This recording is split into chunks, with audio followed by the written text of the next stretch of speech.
Super Bowl 60, where do we begin here? This game had so much hype as a rematch of Super Bowl 49, considered by many to be the greatest Super Bowl ever played all the way back in 2014, and we all know how that ended. You know, the Malcolm Butler interception, Brady gets his first win in 10 years, his first ring, so we all know how that ended. This game was a clash of unforeseen heroes. Both teams, Seahawks and Patriots, going 14-3, both missed the playoffs last year and were considered long shots to even make the postseason this year. The Seahawks with Sam Darnold, of all people, who was drafted in the same year as Baker Mayfield, Lamar Jackson, and Josh Allen. People take them over Sam Darnold any day now, and he not only made it to a Super Bowl before them, he won one before they even made it to one. So Sam Darnold, I guess, is a household name and a hero to all Seattle fans. Not only Darnold, you have JSN and Cooper Kupp, even though he's kind of I guess older. It's not 2021, but he's still there in that great receiving core because JSN's a dog.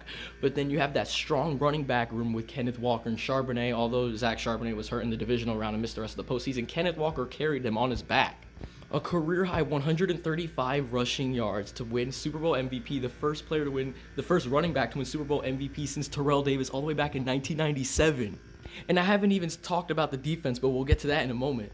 Then you got the Patriots. I was rooting for them because I've always been a Tom Brady fan, but I'm a Lions fan at heart, so I didn't really care about who won. I just like the Patriots more because I've always been a Tom Brady fan growing up.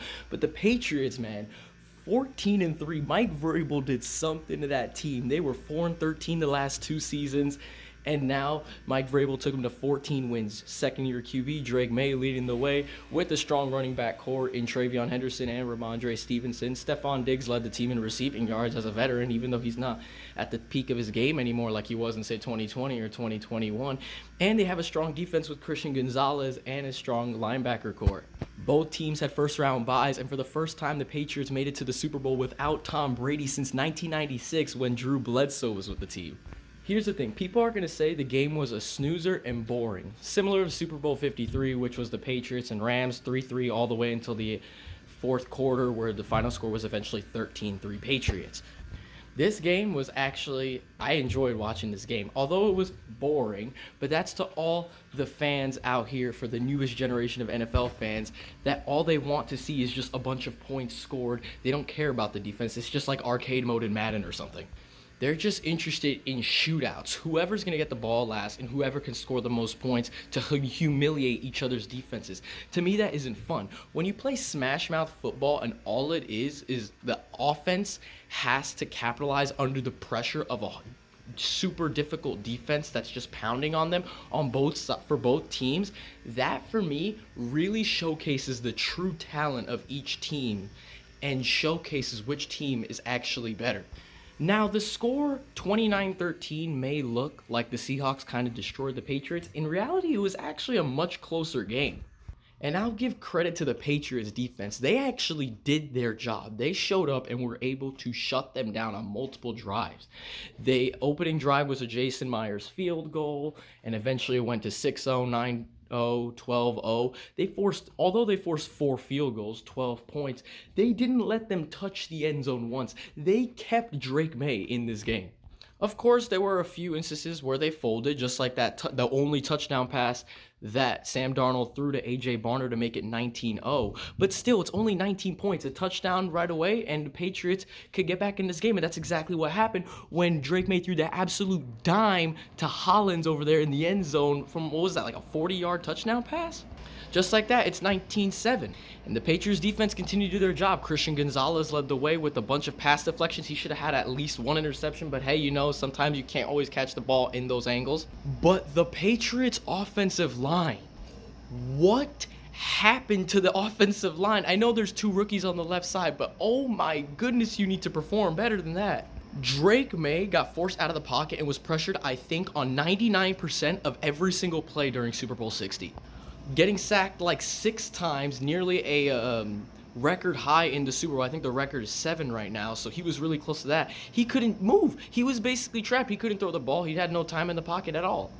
That really decided this game, and although 29-13 seems, again, like a big score that the Seahawks did, they only got to 29 because of that weird pick 6 that happened that wasn't even Drake May's fault. If that guy, whoever intercepted, I forgot who it was, whoever, if he wasn't there, that would have just been an incomplete pass or a fumble that they might have recovered and maybe eventually scored a touchdown after. But that pick six wasn't even Drake May's fault. Shout out to Jason Myers kicking a record-setting 5 field goals in the Super Bowl. That alone is an accomplishment. Maybe we should give him MVP. No, I'm kidding. Kenneth Walker deserved that. But Jason Myers, if it wasn't for him, because they couldn't even get to the end zone. They only hit the end zone on the offensive drive one time. They were in the red zone, I think, at least on 4 separate occasions, and the Patriots defense actually did their job and kept them out of the end zone. Unfortunately, the offense just couldn't replicate that sort of success. I mean, I'm pretty sure everyone anticipated that it wasn't going to be a super high-scoring game, but what happened throughout basically the first 3.5 quarters of the game was not what anyone expected. It was a 19-0 at one point, and then eventually ended at 29-13. And unfortunately, this game is going to be a failure in the commercial sense or the marketing sense. Everyone's going to hate this game and say it's going to be the worst ever. And we're not even going to talk about the halftime show and how atrocious that was. We're just going to ignore that entire part of it. Because the game, I mean, I personally enjoyed it. I gave it like a 6.5 out of 10. I like the Super Smash Mouth football, the defense. The Seahawks won that game, and they were able to pressurize Drake May and exploit the offensive line. But outside of that, the game was like, for many people aren't going to like it. I personally do if you're like a old school hardcore smash mouth defensive type of NFL fan. And again, coming from a Lions fan that I'm still super angry about what happened this season to them, congratulations to the Seahawks. You absolutely deserved it because of how well you played on the defensive side of the football. And the offense, although the offense wasn't great, JSN everyone expected was going to do like the greatest thing ever. He got like 3 catches for like 40 yards or something like that. He barely did anything. Kenneth Walker carried that offense on his back. Time will tell if this was just a one-year wonder for the Seahawks. I don't think it is. I don't know if they're going to be an absolute powerhouse. They're still going to be a good team if they can keep all those players. I know Kenneth Walker is at the end of his rookie contract. But time will tell to see if this group stays together. As for the Patriots, I don't really know what's next for them. I guess fix that offensive line, get those rookies need to do better. If they want to improve second year, maybe find free agents. I don't know whatever you want to do, but that's my opinion on Super Bowl 60. I personally like the game. I think maybe 70% or maybe 65% of the modern fan base, no one's gonna like it. But overall, NFL fan base, I don't really know the statistics, but I'm gonna estimate maybe 60% won't like it at all. Overall, to be fair though, this game was better than last year's. Last year's was, I don't even know what last year's Super Bowl was. That game was a joke, and I hate the Chiefs. That game, it was looking like Super Bowl 48, which was coincidentally the Super Bowl, basically the worst Super Bowl of all time. That was the Seahawks' first Super Bowl win all the way back in 2013. In that game, they were up 36-0 at one point against Peyton Manning's Broncos, considered by many to be one of the greatest offenses of all time. But it's funny that out of the Seahawks' 4 Super Bowl appearances, the 2 that they ended up winning are considered to be some of the biggest snoozers in Super Bowl history, although this one, Super Bowl 60, wasn't even a big of a snoozer in my opinion. The other 2 Super Bowls that they made, everyone remembers them for being either forgotten or super controversial. Their first in Super Bowl 40 all the way back in 2005.